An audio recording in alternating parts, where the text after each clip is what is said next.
আসসালামু আলাইকুম ওয়া রাহমাতুল্লাহি ওয়া বারাকাতুহু। ইন্না সলাতি ওয়া নুসুকি ওয়া মাহইয়ায়া ওয়া মামাতি, চারটা কথা আছে ওখানে।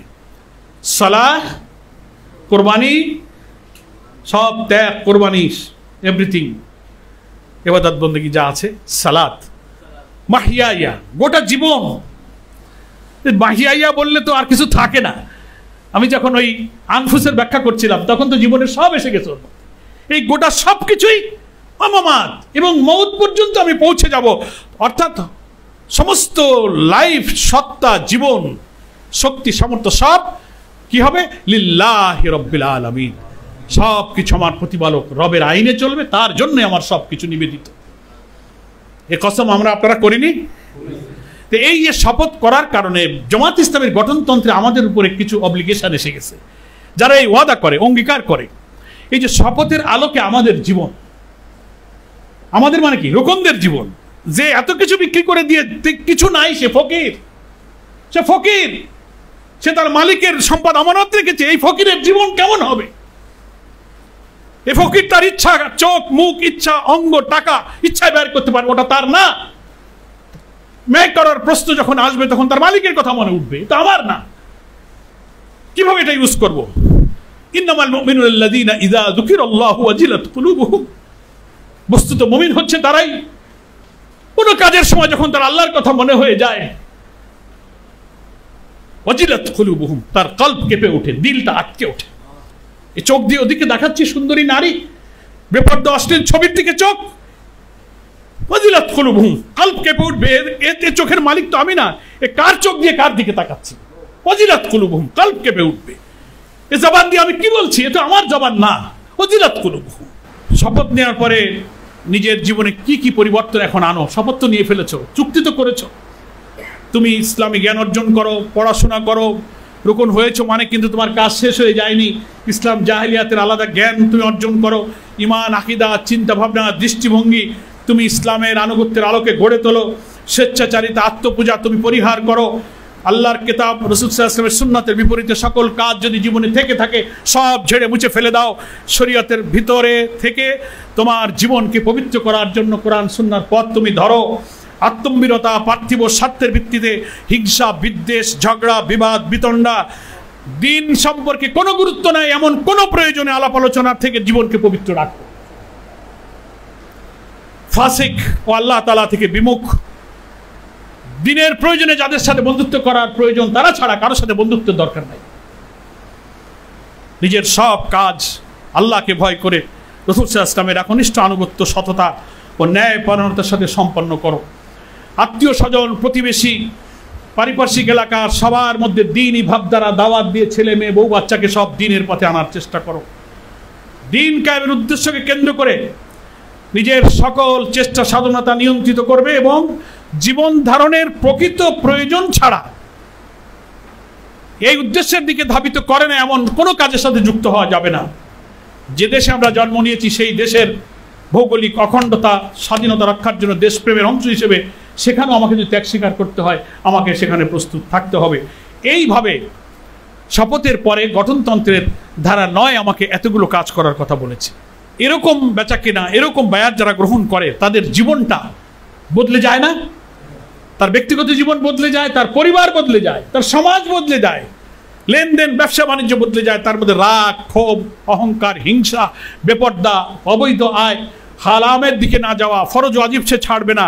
এই সব দিকে সে তার জীবনটা সব জায়গাতে সে চলে, সব জায়গাতে তার এই পরিবর্তনের আভাস। ওই যে আলোক, শপথের আলোকে, বায়াতের আলোকে জীবন। আলোক মানে কি? ফোকাস, লাইট, প্রভাব, আসর। এরকম বেচা কেনা যে করে তার পরিবারের আলোটা কেমন পড়বে? তার বাচ্চা কাচ্চাগুলো বেহেশতের একটা ছোট্ট খণ্ডে পরিণত হবে। স্ত্রী পর্দা করবে, হালাল রুজি করবে, মানুষের সাথে খারাপ ব্যবহার করবে না, হিংসা করবে না, উখওয়াত সংগঠনের সাথে সে আচরণ করবে, আনুগত্য করবে, শৃঙ্খলা করবে।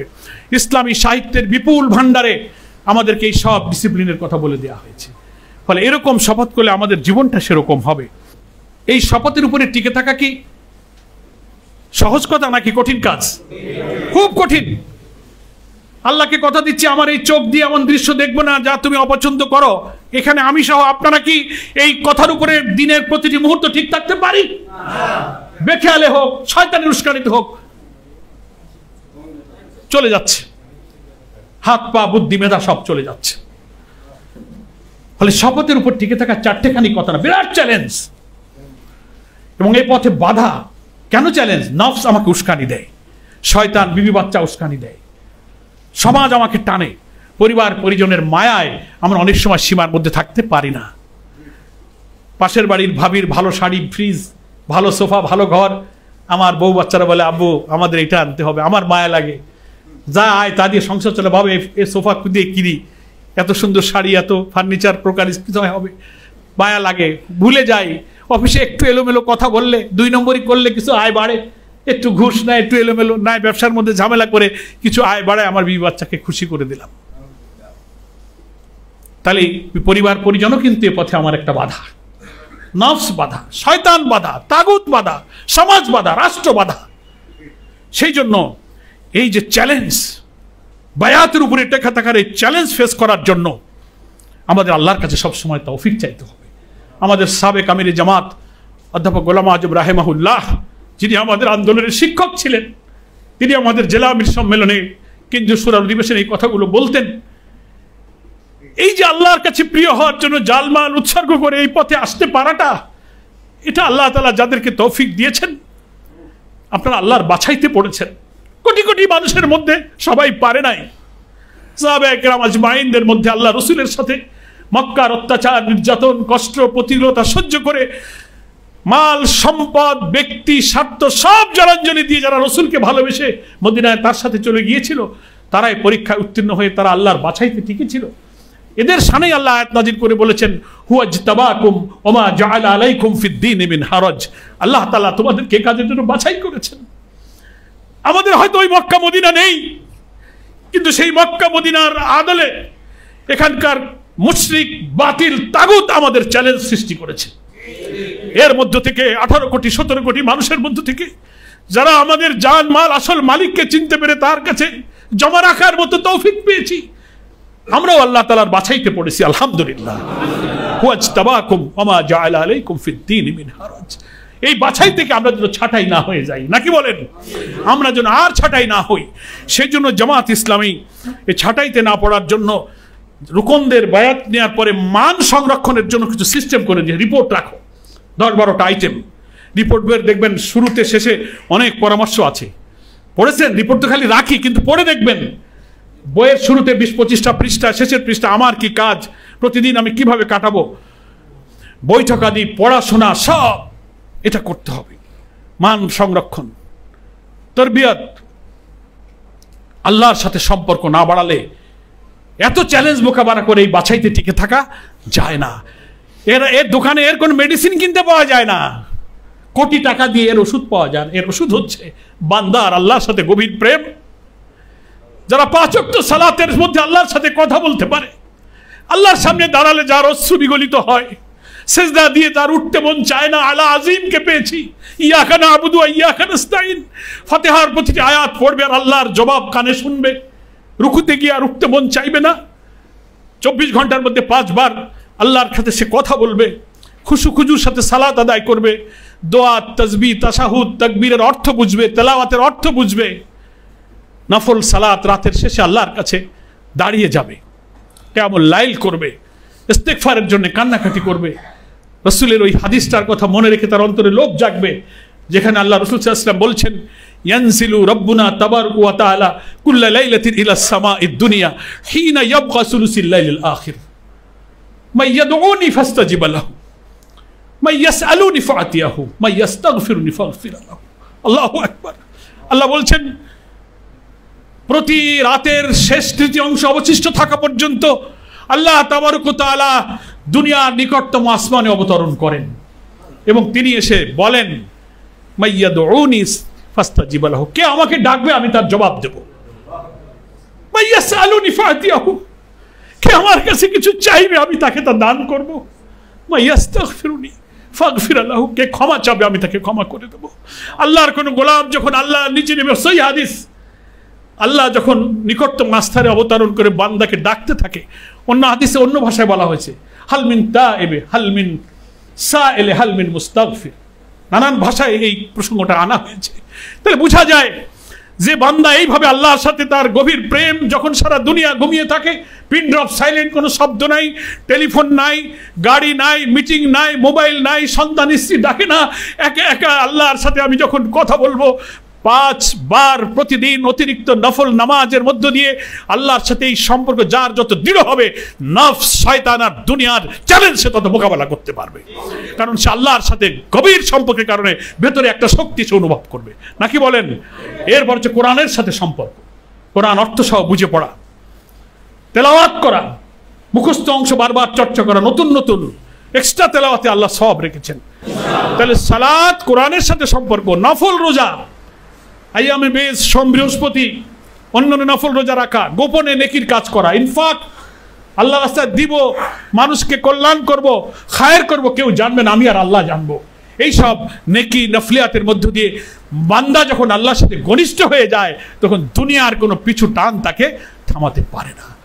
পরিবার কিন্তু আপনাকে পিছনে টানবে, পেছনে টানবে, কারণ আল্লাহ তাআলা 8টা প্রিয় বস্তু আমার পিছনে লাগায় রাখছে।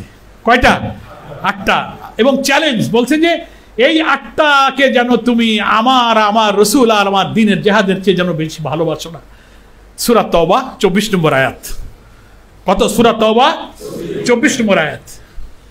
সেখানে আল্লাহ কি বলেছেন? কুল ইন কানা আবাউকুম ওয়া আবনাউকুম ওয়া ইখওয়ানুকুম ওয়া আজওয়াজুকুম ওয়া আশিরাতুকুম ওয়া আমওয়ালুন ইকতারাফতুমুহা ওয়া তিজারাতুন তাখশাউনা কাসাদাহা ওয়া মাসাকিনু তারদাউনাহা আহাব্বা ইলাইকুম মিনাল্লাহি ওয়া রাসূলিহি ওয়া জিহাদিন ফি সাবিলিহি ফাতারাব্বাসু হাত্তা ইয়াতি আল্লাহু বিআমরিহি।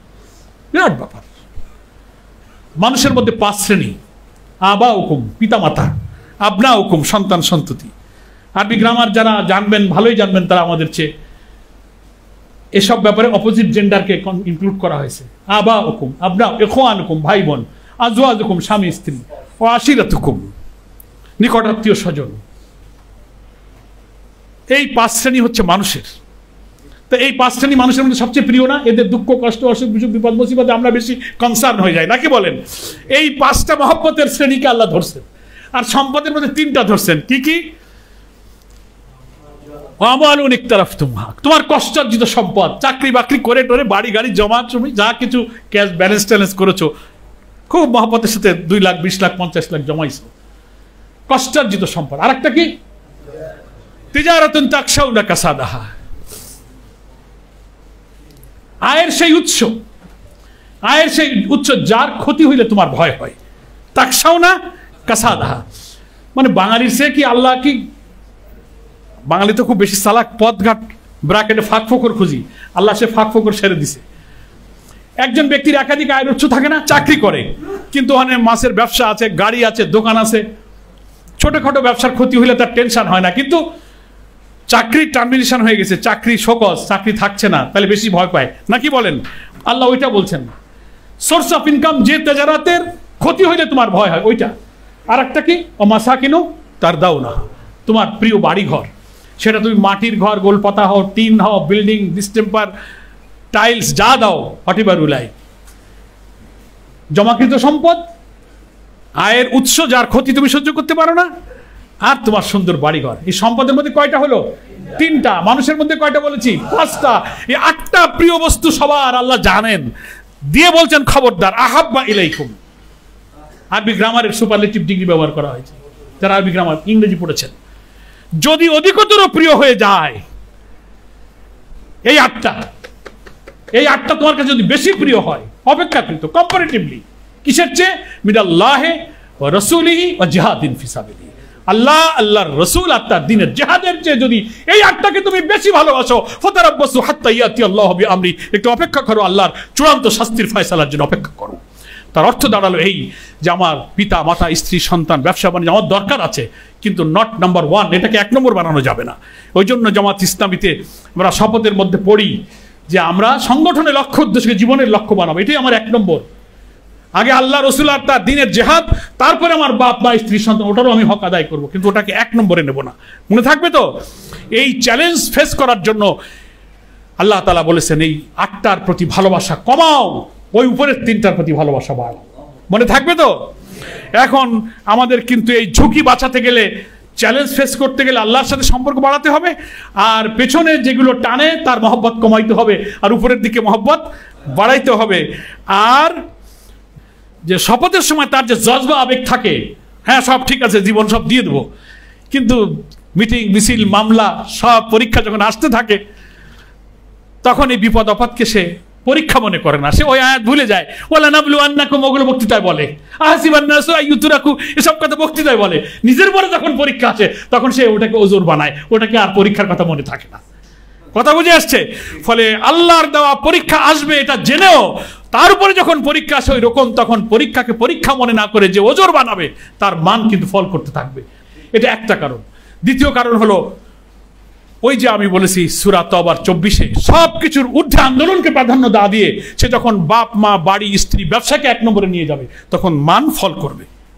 আল্লাহ বলছেন খবরদার, আল্লাহর সাথে কোনো অঙ্গীকার করার পর তোমরা অঙ্গীকার ভঙ্গ করো না, কারণ ওয়াকাদ জাআলতুমুল্লাহ আলাইকুম কাফিলা, আল্লাহকে কফিল বানিয়ে তুমি কিন্তু ওয়াদা করেছো। আল্লাহ তাআলা তুমি যা করছো সে সব খবর রাখেন। সূরা মুমিনুনে আল্লাহ বলেছেন না 8 নম্বর আয়াতে, আল্লাযিনা হুম লিআমানাতিহিম ওয়া আহদিহিম রাউন, মুমিনদের গুণ তাদের ওয়াদা এবং আমানতগুলো তারা রক্ষা করে। ফলে আমার আল্লাহর আমানত আমার কাছে, রক্ষার ওয়াদা আমি করেছি, এই ওয়াদা ভঙ্গ করলে কিন্তু আল্লাহর কাছে আমাকে কৈফিয়ত দিতে হবে। মহান আল্লাহ তাআলা যা আমি বললাম আমার জীবনে সেটা আগে আমল করার তৌফিক দান করুন। যারা আমরা শুনলাম বুঝলাম, এই ওয়াদার জন্য নিশ্চয়ই আমাকে জবাবদিহি করতে হবে। কুল্লুকুম মাসউলুন ওয়া কুল্লুকুম মাসউলুন আন রায়াতি, কেউ প্রশ্ন থেকে আমরা বাঁচব না। তাই আজকে চট্টগ্রাম মহানগরী অনেক শহীদের রক্তের স্মৃতি বিজড়িত মহানগরী, বাংলাদেশ ইসলামী আন্দোলনের বিপ্লব সংগ্রাম চ্যালেঞ্জ মোকাবেলার কথা যখন আমরা স্মরণ করি, আলোচনা হয়, তখন চট্টগ্রাম মহানগরীর স্মৃতি এবং কথা আবেগের সাথে আমরা স্মরণ করি। আমি সেই মহানগরীর বায়াত গ্রহণ করার মধ্য দিয়ে জীবনকে যারা বারুদের মতো তৈরি করেছেন, যারা আন্দোলনের নিউক্লিয়াসে পরিণত হয়েছেন, আমি তাদের কাছে এই শপথ আর বায়াতের গুরুত্ব উপলব্ধি করার জন্য আল্লাহর কাছে তৌফিক কামনা করি। আপনাদের তৎপরতার মধ্য দিয়ে এই সংগঠনের আভ্যন্তরীণ পরিবেশ, নিজের মান জান মাল উৎসর্গের জন্য আল্লাহর কাছে কৃত ওয়াদা রাখার জন্য সকল রকম যেন আজকে থেকে পেছনের সব দুর্বলতা, গাফেলতি, অলসতা, ওজর সব কিছুকে আল্লাহ মাফ করে দেন। সব কিছুকে আমরা দাফন করে দিয়ে নতুন উদ্দীপনায়, নতুন চেতনায়, নতুন প্রেরণায় সামনের দিকে একটি নতুন বাংলাদেশ গড়ার জন্য, জামাত ইসলামীকে নিয়ে যাওয়ার জন্য চট্টগ্রাম যেন বিপ্লবের প্রথম বিজয়ের ঘাঁটি হতে পারে। আল্লাহর কাছে সেই তৌফিক কামনা করে আমি আপনাদের কাছে দোয়া কামনা করে আমার বক্তব্য শেষ করছি। ওমা তৌফিক ইল্লা বিল্লাহ, হাযা মা ইনদি ওয়াল ইলমু ইনদাল্লাহ, আলাইহি তাওয়াক্কালতু ওয়া ইলাইহি উনীব। আসসালামু আলাইকুম ওয়া রাহমাতুল্লাহি ওয়া বারাকাতুহু।